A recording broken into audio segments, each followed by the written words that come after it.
Guys, just to let you know, this story is for mature audiences only, and there will be some points where I am not going to say the exact words. I'm going to use words like romantic or excited because this story is explicitly graphic. I did everything that I could to make it more friendly to the average person's ear. So with that being said, I hope you enjoy. Andrei Romanovic Chikatilo was born October 16th, 1936 in Yabloshoy, a village in the heart of rural Ukraine. And this is the time when Russia was the USSR, and it was also known as the Soviet Union. So during the 1930s, Ukraine was actually known as the breadbasket of the Soviet Union, and the policies of communism through Stalin's enforcement caused widespread hardship within the country, leading eventually to a famine that decimated the population. So Andrei was also known as the Rostov Ripper. So for the story, we're going to give him a name and we're going to call him Romanov instead of saying his real name. And after Romanov's birth, the effects of the famine were still widely felt, and his early childhood was influenced by this deprivation. And it was made even worse when the USSR entered the war against Germany, causing Ukraine to be the subject of relentless bombing raids. In addition to these external hardships, Romanov is believed to have suffered from hydrocephalus, or water on the brain, at birth, which gave him urinary tract problems later in life, including bedwetting, into his late adolescence, and he also had problems as well, such as erectile dysfunction, which could have caused him to resent this illness in many ways later in life. So his home life was disrupted by his father getting held captive by Germany in the war, and then vilified by his own countrymen for allowing himself to be captured when he finally returned home. And just like in other countries such as Japan, honor was something that the USSR lived and died by. And in the Soviet Union at that time, young Romanov suffered the consequences of his father's cowardice, making him the focus of unfortunate school bullying. He was very shy as a result of this, and at the age of 15, he had a somewhat romantic encounter that was anything but romantic. He was reported to have overpowered a young girl and then doing the deed, you could say, with her in a very quick fashion, which caused him even more ridicule. This humiliation colored all future romantic experiences and cemented his association of sex with violence.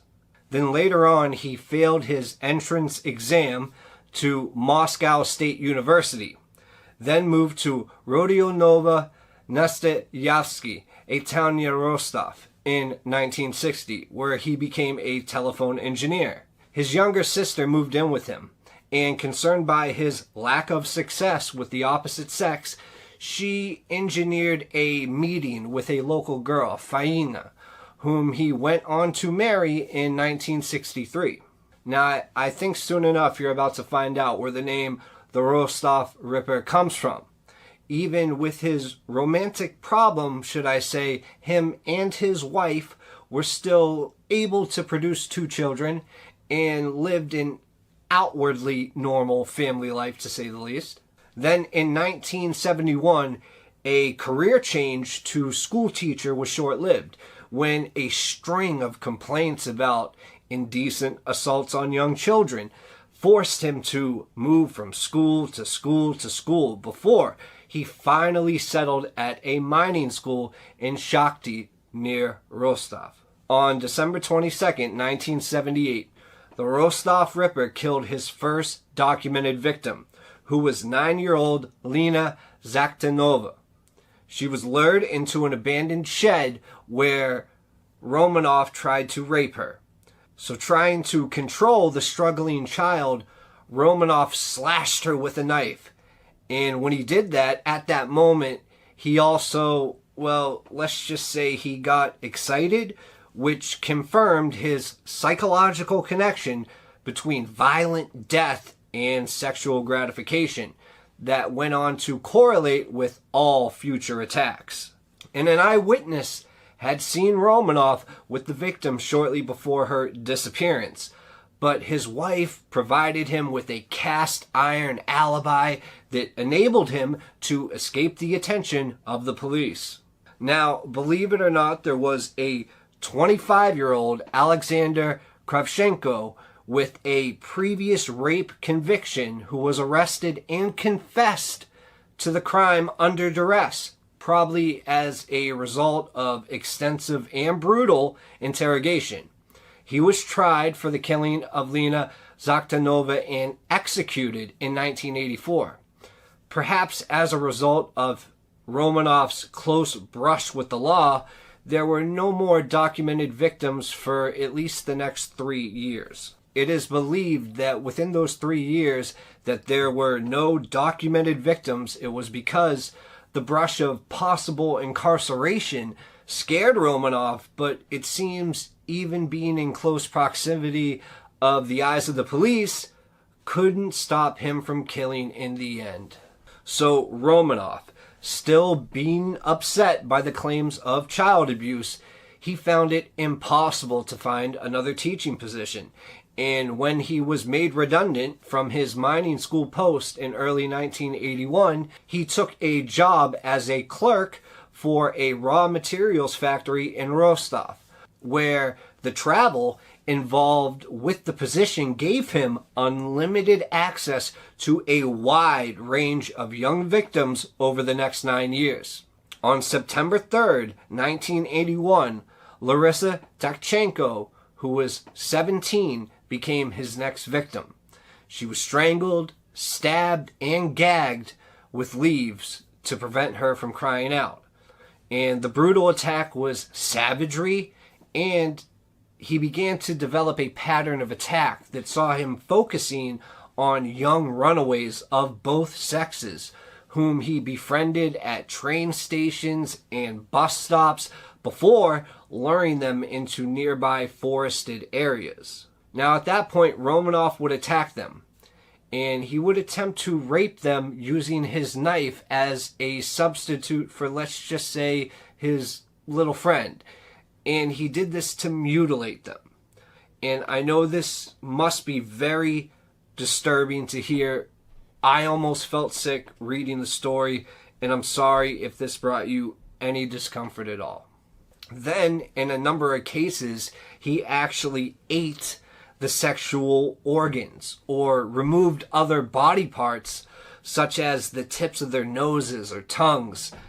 And in the earliest cases, the common pattern was to inflict damage to the eye area, slashing across the sockets and removing the eyeballs in many cases, an act which Romanoff later attributed to a belief that his victims kept an imprint of his face in their eyes even after their death.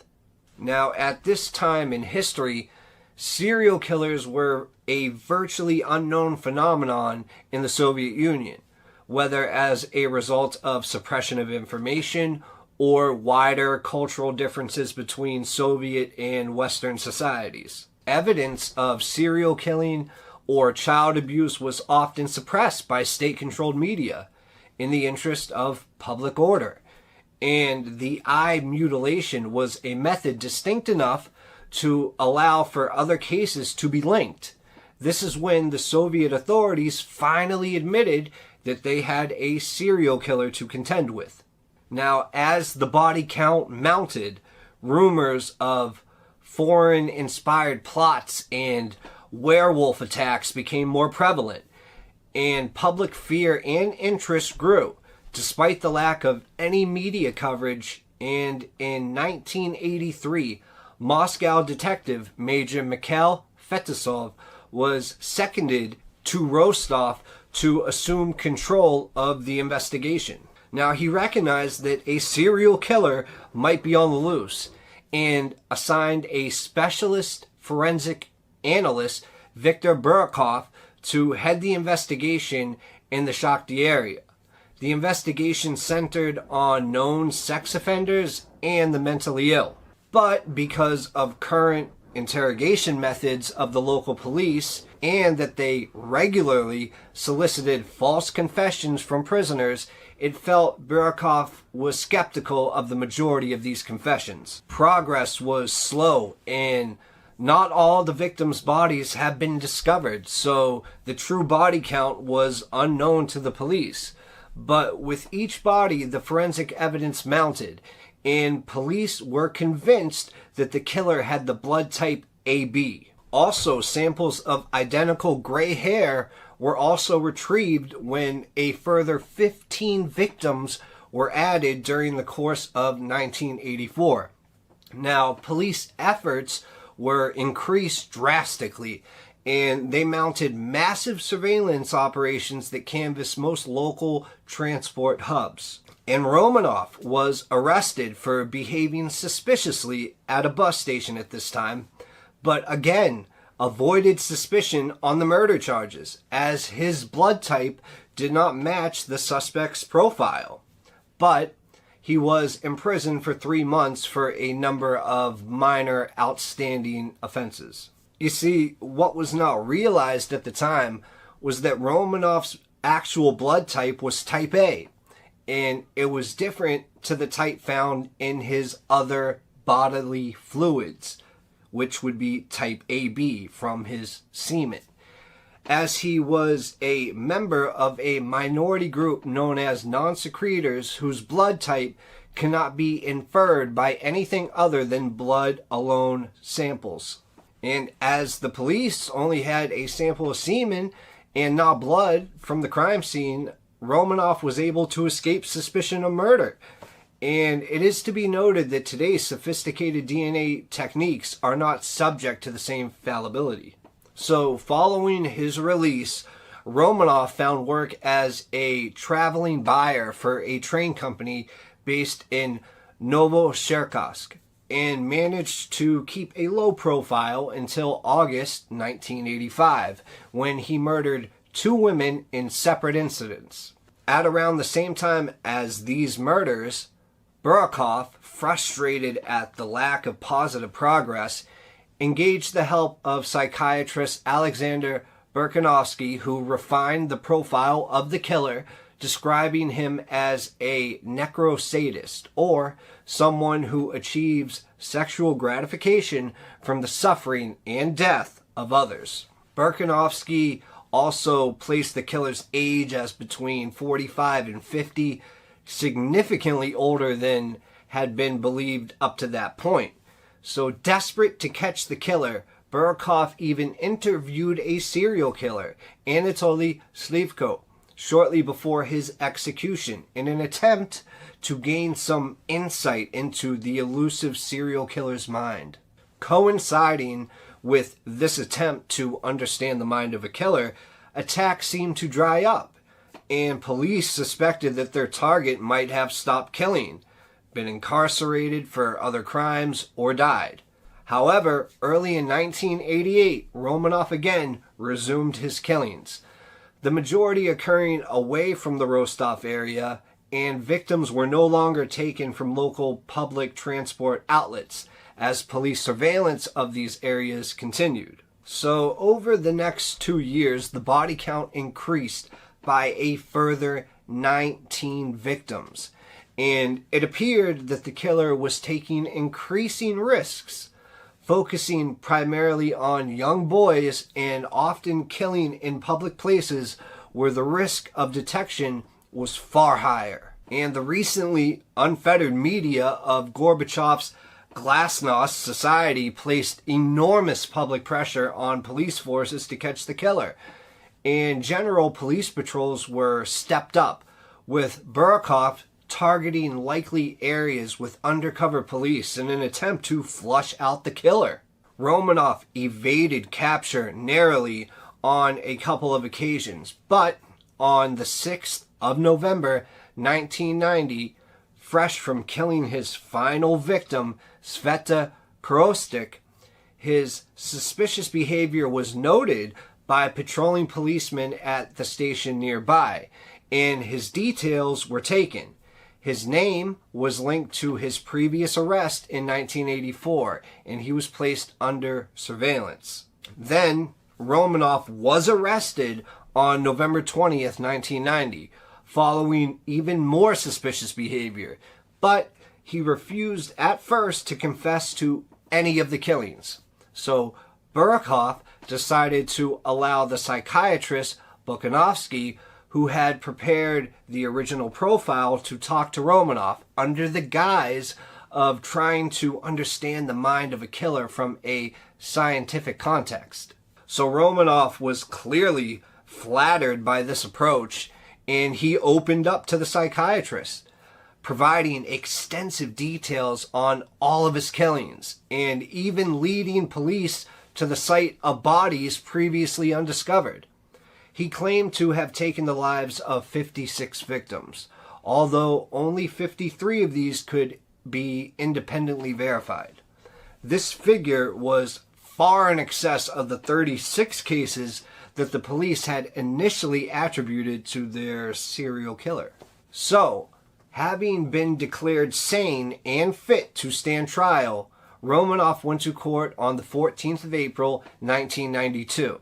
And throughout the trial, he was held in an iron cage designed to keep him apart from the relatives of his many victims. And he was referred to in the media as the Maniac. And his behavior in court ranged from bored to manic, singing and talking gibberish at one point, and at other points he was even reported to have dropped his trousers, waving his genitals at the assembled crowd. So the judge appeared less than impartial, often overruling Romanoff's defense lawyer, and it was clear that Romanoff's guilt was a foregone conclusion. The trial lasted until August, and surprisingly, given the judge's bias, the verdict was not announced until 2 months later. And on the 15th of October, 1990, when Romanoff was found guilty on 52 of the 53 murder charges and sentenced to death for each one of his murders. After this, Romanoff appealed, and his appeal centered around the claim that the psychiatric evaluation which had found him fit to stand trial was biased. But this process was unsuccessful, and 16 months later, he was executed by a shot to the back of the head. And that happened on the 14th of February, 1994. The psychiatrist who had been instrumental in his capture, Alexander Bukanovsky, went on to become a celebrated expert on sexual disorders and serial killers. If you enjoyed this, take a moment to subscribe and give this video a thumbs up, and share this video with everyone that you know. It's the most important part. Thank you for watching, and I'll see you next time.